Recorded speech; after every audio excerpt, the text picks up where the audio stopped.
Well, here's a camp I put together early last fall, and maybe I'll throw some video clips in on it. But it's sort of like a sub base outside of my regular camp, not too far. But I just wanted to have this set up in case I come through hunting or just for like now. But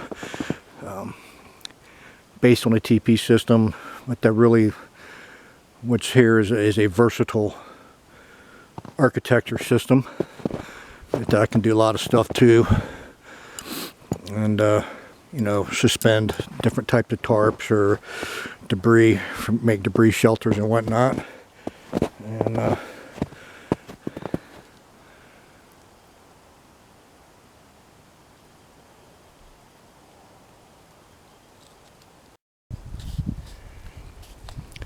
so on my sled, it's a little bit heavy today and bulky.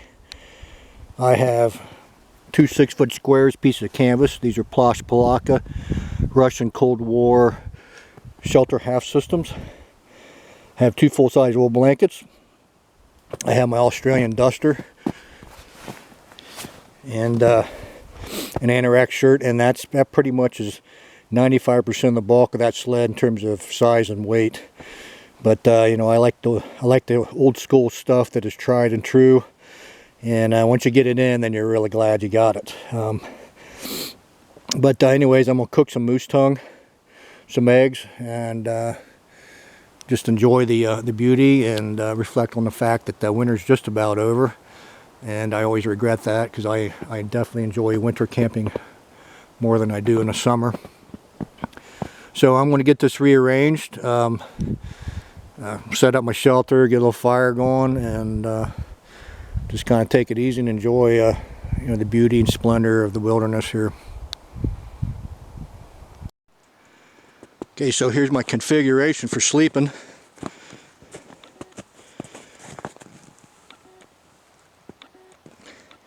I'm going to use the Romanian Plash Palatka as a bivvy to the two wool blankets. I've elected to use a rectangular configuration instead of a diamond configuration that would give you more head to foot coverage, and it's definitely a good way to do it. But I have found with blankets, it's a situation of something gained and then something lost. Whereas here, the same diamond configuration on the shelter is just going to give you more length. But for the blankets, you really, even though it gives you more length, head to foot, but you kind of get cheated a little bit on the head and the foot, so you get less material. So that's why I am going with the rectangular situation here.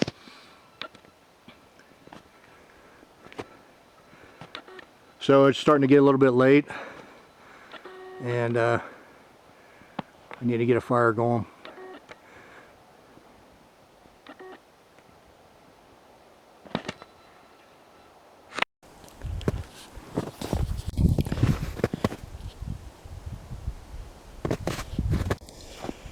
This is the sleep system, and this is a Romanian Plash Palatka.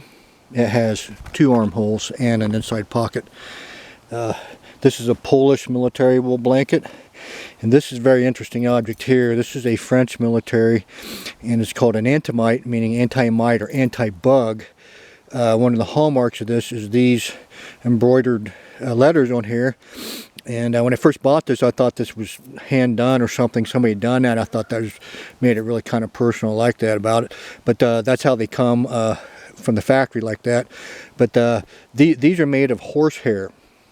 And the antimite meaning the anti-bug, so that you can get a wool blanket that's not going to get ate up by bugs. So that's the antimite element of that, or anti-mite. So pretty cool. This is a wool blanket, or horsehair blanket, however you wish to call it. But it's one of my warmest blankets, one of my favorites. This is just a top-rate blanket, and it's big. It's bigger than this. It's bigger than your usual wool blanket. And one of the, you talk about military gear, one of the great atrocities of war is they short their soldiers a decent blanket. If they would just make wool blankets 6 inches more, then you might be able to wrap it around all the way. But it's difficult to find a blanket that you can do that, cover head to toe and wrap all the way around. You have to sacrifice something. If it goes all the way around you, then it's not long enough for your feet and head. And then if you turn it the other way for your feet and head, then it's not big enough to wrap all the way around you. But this does a pretty good job of it, and this is an excellent, excellent blanket. So as you can see here, how much wider the French blanket is. The horsehair blanket is wider and it's longer, and like I said, you know, military blankets are always 6 inches too short. Seems like everything in the military is 6 inches too short. Everything's made too small. But you got a little extra room over there on the width, and this is thinking, you know. This is a good blanket right here.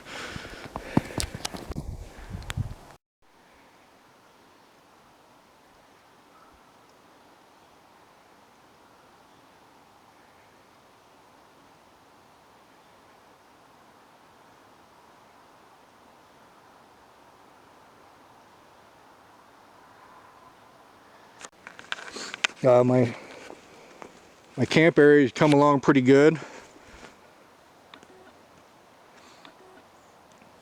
So I got starting a little fireplace here. I'm not going to make anything extravagant. I got nice fire hearths in my other shelters. This is all just really going to be just really kind of an outpost from those other ones, the other shelters I build.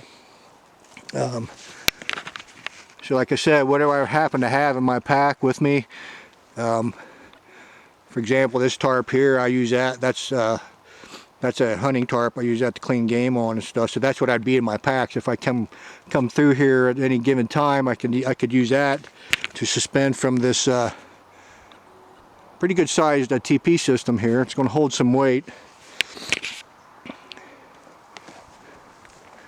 I could just keep adding. I can keep adding poles and go around, and well, they may not be necessarily waterproof, but it's going to just help from branches falling, trees falling, and give a little bit of a shelter around there for whatever I decide to hang, or, you know, canvas tarp or what have you. And I got this where, you know, that's pretty much clear sky above. You know, this is a clear spot I got, so I don't want snow and branches falling down on it. So it's a really flexible system that you can, you know, move these poles out and get a wider footprint in your shelter if you want. I can just add all kinds of stuff to this now that I got this base structure. I just keep adding more and more of those on there, just makes it stronger. And you know, I can tie horizontal stuff, you know, from here on across if I wanted, and suspend my tarp that way. I can make a roof in there and do all kinds of things. This is really pretty interesting little setup. You know, lots of possibilities.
That's gold right there.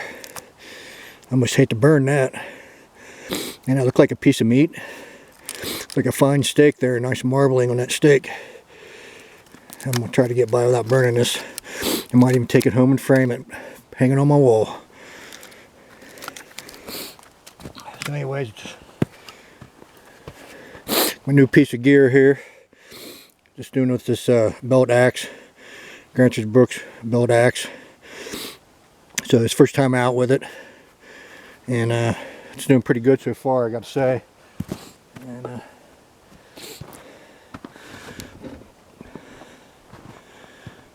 just getting the final parts of my fire lay ready. I'm gonna make sure everything's there. I don't want to have to be running around once that flame starts.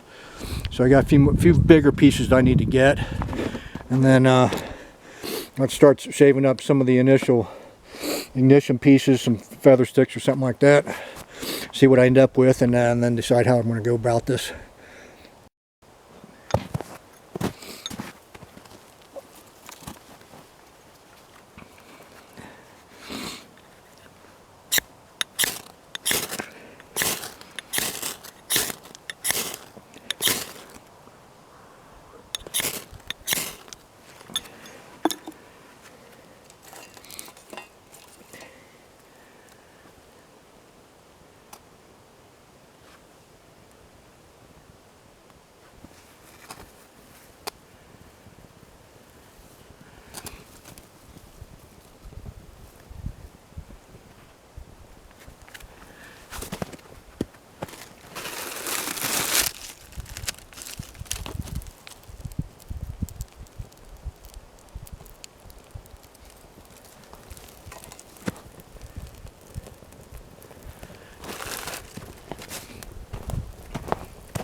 So this is still a little frozen.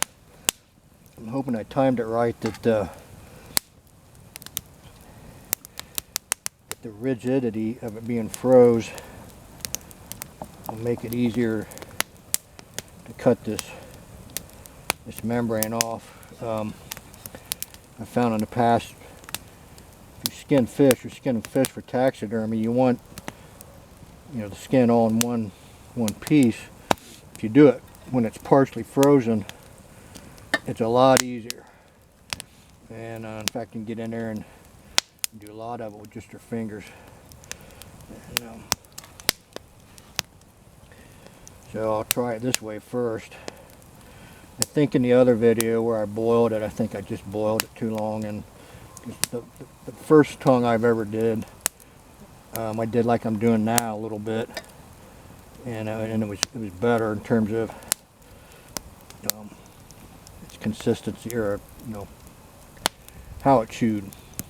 It was a little bit chewy last time, and I think that's from when it was boiling. And this is starting to work out. This is okay. This is starting to work out.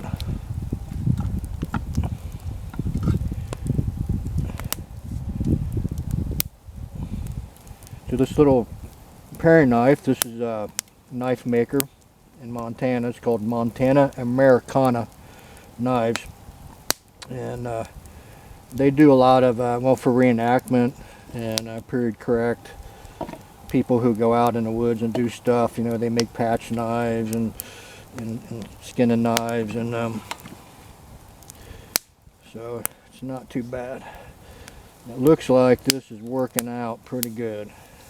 See how that's peeling there, and not losing much meat on that. But if this was thawed, it'd just be a kind of really difficult thing to try to keep a hold of.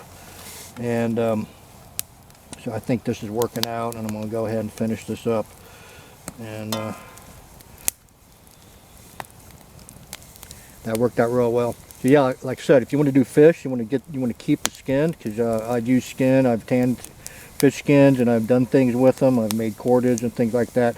This is the best way to do it, right when it's about half thawed. A lot of times with fish, you can come in and, like this, and just run your finger back and forth, depending how thawed it is, and you can get that right off with just your fingertips. So, but this seems to be the way to do it. Well, there goes my knife, or my edge rather.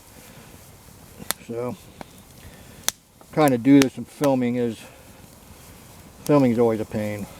But at any rate, I'm going to finish this up, and you kind of get the idea, and I'm going to start cooking this.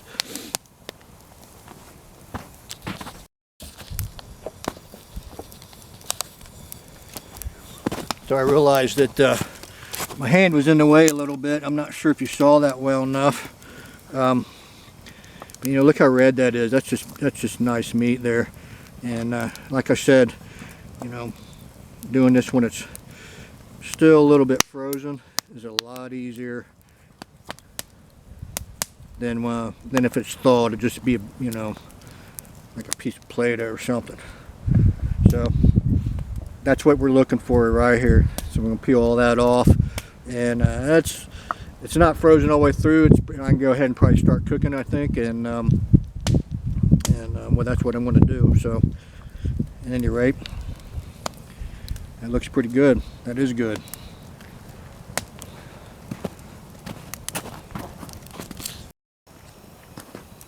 Okay, so this is what I ended up with. See, fairly decent sized piece of meat there, nice and red. So you know, I'm not going to do anything special with it. I'm just going to do a little butter and some pepper, and I got some potatoes I'm going to try to cook up. And you know, something like this, it's a bit of a rare treat to get this. So I'm not going to do anything to taint the flavor. I'm not going to add, you know, chicken broths or anything like that, a bunch of flavoring seasoning. I just keep it simple because I want the flavor of what I'm eating. If I had this all the time, had more of it, then I experiment with different recipes. But I'm just going to keep it simple. And besides that, the way I look at it with game, you know, if it takes anything more than butter and pepper, you know, then it's probably not good game, or there's something wrong with it. You know, it's the cooking or what have you. But it should be pretty good no matter what you're eating.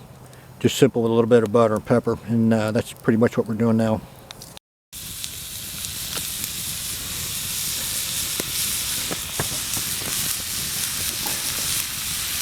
Alright, so there it is. I cut it in strips. Got some onions, some butter.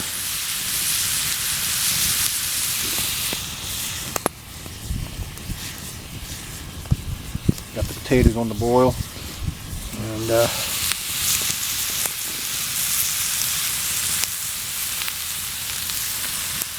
be time to eat here pretty soon.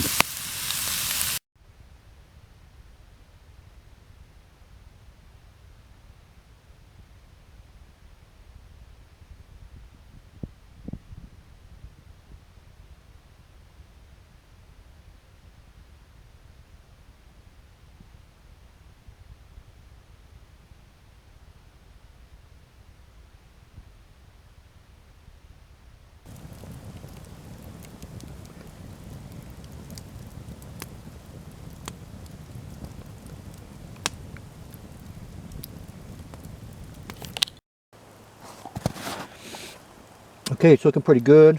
I got some farm eggs here I'm going to put on that, and it's done in about 1 minute. So time to eat, and then we'll be hitting the rack.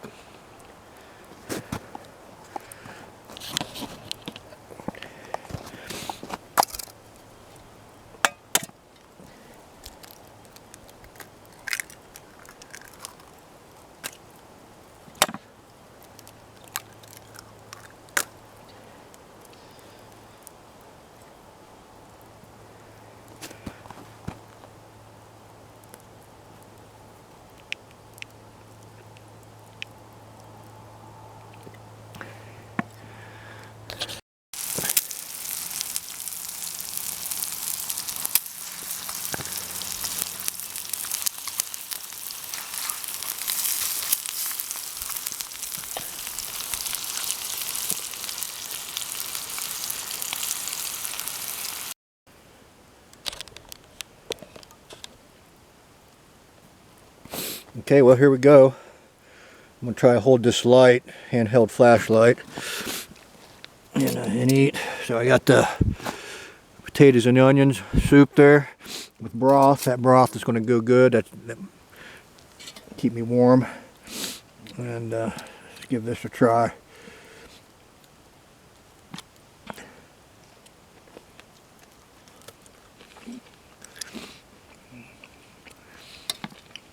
It's not bad. That's actually really good. It's still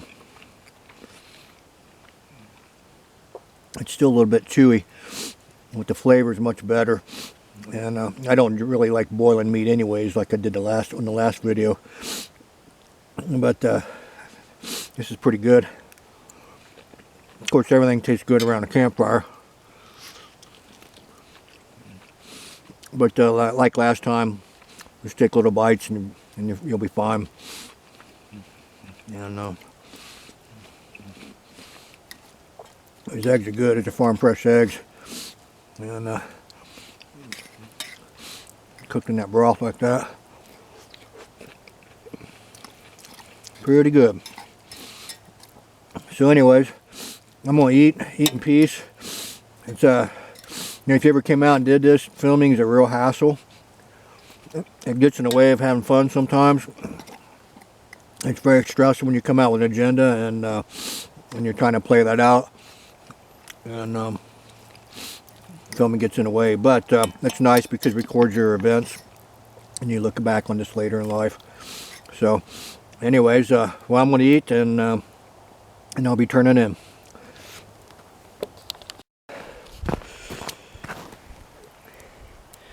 Just a little ember.